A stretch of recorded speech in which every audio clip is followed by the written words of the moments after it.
Bismillah, alhamdulillah, wassalatu wassalamu ala rasulillah. Patepang deui dinten ieu dinten Sabtu kaping 25 April 2026 masih dina suratul haji ayat ke-53.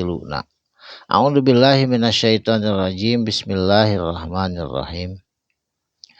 Liyaj'ala supaya ngajadikeun Allah ma yulki naon perkara yulki anu geus dicampakeun digodakeun kus jalma kajalma-jalma asyaitonu ku setan fitnatan kana jadi fitnah atau ujian godaan empuk pikeun saha lilladzina fi qulubihim pikeun jalma-jalma fi qulubihim anu dina hatena itu jalma-jalma marodun tegesna boga penyakit. Jadi jalma-jalma anu boga penyakit hate eta paling kena ku godaan setan. Tegesna umat kafirin, umat musyrikin jeung anu munafikin eta teh paling kena ku godaan setan. Sedangkan ka umat muslimah anu kuat imana, anu kiat katakwaanana setan oge teu wanian ngagoda salaresna mah. Saterasna wal qosiatin jeung kajalma-jalma qosiatin anu heuras anu teuas naon qulubuhum hatena itu jalma-jalma. Jadi jalma ngagodana teh setan teh kajalma anu teuas hatena jeung kajalma anu aya panyakit dina hatena. Saterasna inna zolimina senyana ari jalma-jalma anu zolim teh anu musyrikin anu kafirin anu munafikin eta anu zolim lafi eta benar-benar sikokin aya dina permusuhan atau pertentangan ba'idin anu kacida jauhna. Jadi diskusi dialog jeung umat kafir mah moal aya tungtungna da manehna mah geus teuas hatena geus aya panyakit dina hatena tentang keesaan Allah oge manehna mah teu percaya. Percayana yen Isa teh putra Allah. Yen Allah teh puputra cara jalma. Tah eta pertentangan anu kacida jauhna anu moal bisa diselesaikeun ila yaumil kiamah. Saterasna walia lama jeung supaya nganyahokeun supaya arapaleun saha alladzina utul ilma nyaeta jalma-jalma anu dipaparin ilmu pengetahuan ku Allah supaya terangeun bisa ngabedakeun ieu teh ti Allah ilmu teh atawa ieu teh bisikan setan. Jalma-jalma anu berilmu mah apaleun terangeun ku Allah dikanyahokeun ka itu jalma-jalma. Sabab kalolobana jelma anu teu apal mah eta teh bisikan ti setan dianggapna teh eta teh parentah Allah sehingga sesat dan menyesatkan.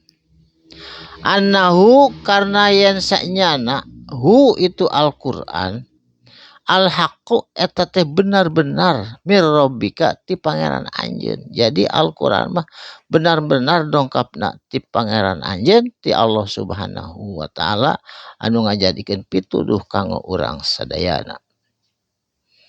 Fayu'minu mangka tuluy ariman naon bihi kana eta Qur'an jalma-jalma anu Islam. Patuh bita mangka jadi tunduk jalma anu geus mempelajari Quran mah hatena leuleus tunduk lahu kana eta Quran.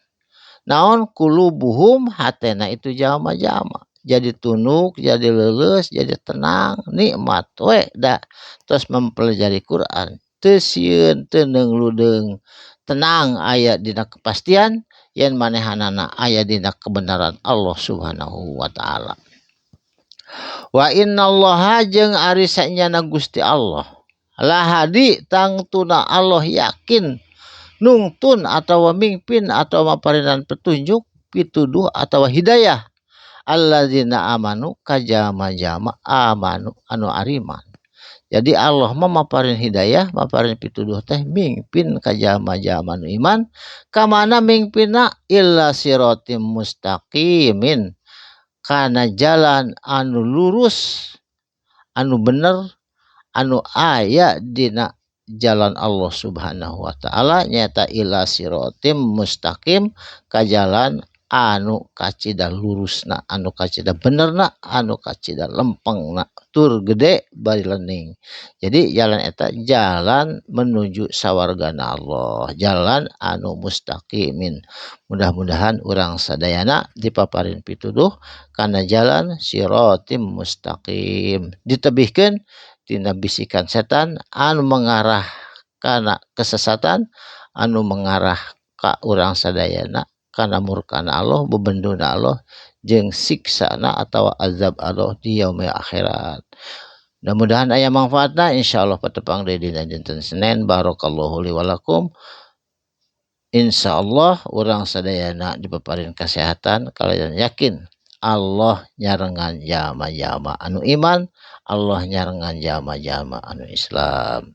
Jazakallahu khairan katsiran, sadaqallahul adzim. Wassalamualaikum warahmatullahi wabarakatuh.